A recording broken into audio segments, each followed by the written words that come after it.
All right, let's bring in Larry Elder, radio talk show host, and Liz Smith, Democratic Strategy. Liz, good to have you this morning. I want to get right to it. What do you make of the race results last night, Bernie Sanders winning over Hillary Clinton? Sure. Look, it's not great for Hillary that she hasn't locked it down now, and it shows that a lot of the enthusiasm is with Sanders. But I think the way that she's handling it, and I think the way the Democratic Party is handling it is very smart. And they're not trying to push him out. They're not trying to create a civil war in the Democratic Party like we're seeing on the Republican side. So that's good. But all in all, I think a lot of Democrats are a little nervous that she hasn't sealed the deal yet. Well, especially, Larry, considering she really seems to want to focus her campaign and her attacks on Donald Trump rather than her direct opponent. Well, that's right. Not great is an understatement. The polls show that people who supported Bernie Sanders primarily were concerned about the economy. They are economically anxious, the same reason that a lot of Donald Trump supporters support Donald Trump. So there's overlap here. Hillary is in serious trouble. This Quinnipiac poll has come out showing that Donald Trump is just 1 point behind in Florida, 1 point behind in Pennsylvania, 3 points ahead in Ohio. I got to stop you because Liz is chomping to respond to that, Larry. Yeah, so with the Quinnipiac poll, first of all, Larry, I think you and I can agree on this, that no matter who wins or loses in November, that probably the biggest loser of this election cycle will be the pollsters. They've called everything wrong.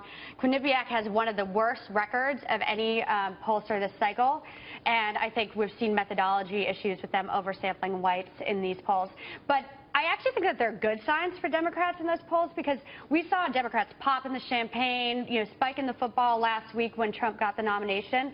And I think Democrats would be making a big, big mistake if they happen to repeat what the Republicans did, which was to underestimate Donald Trump and to think of him as a joke. But they are. Well, they absolutely are underestimating Donald Trump. Tell me about it. Last night I got a call from the DSCC saying, we're going to win Arizona, we're going to win this, we're going to win all these states. It's like, guys, chill. Like, we've got a long way to go. This is going to be a bruising race. A lot of people in West Virginia who voted for Bernie said they're going to vote for Trump in the general. Yeah, so she can't count on.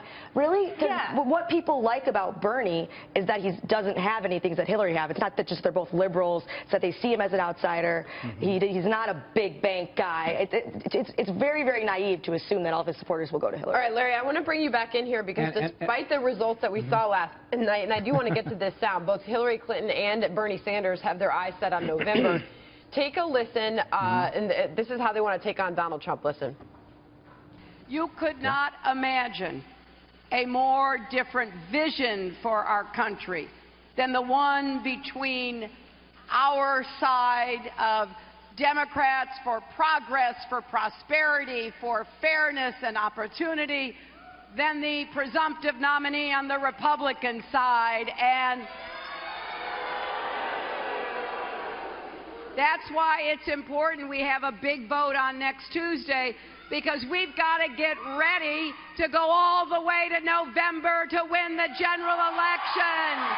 While we may have many disagreements with Secretary Clinton, there is one area we agree, and that is we must defeat Donald Trump.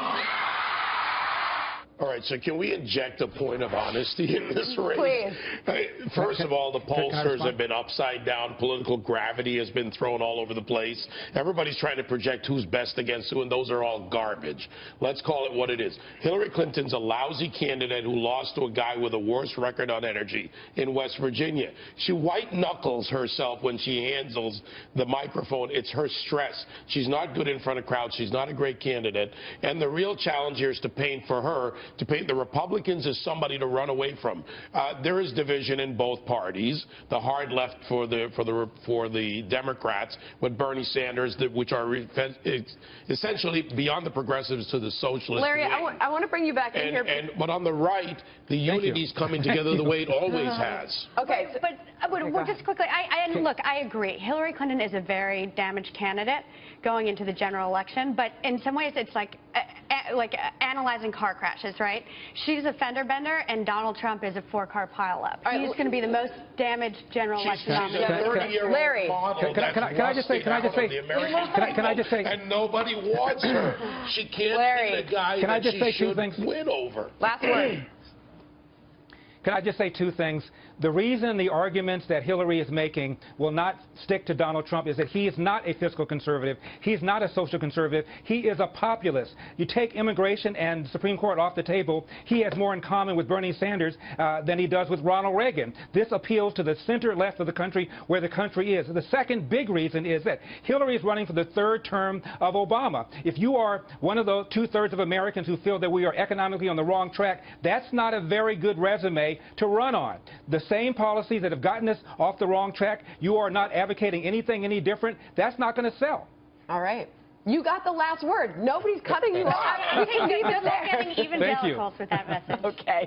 Listen, actually ended up Trump won evangelicals. Yeah, I in the will get South. the last word. They want a leader, not a preacher, when you talk to people who are in the church. All right. Right, Larry? All right. Kat, be quiet. All right. Thanks so That's much. right. Larry Elder and Liz Smith.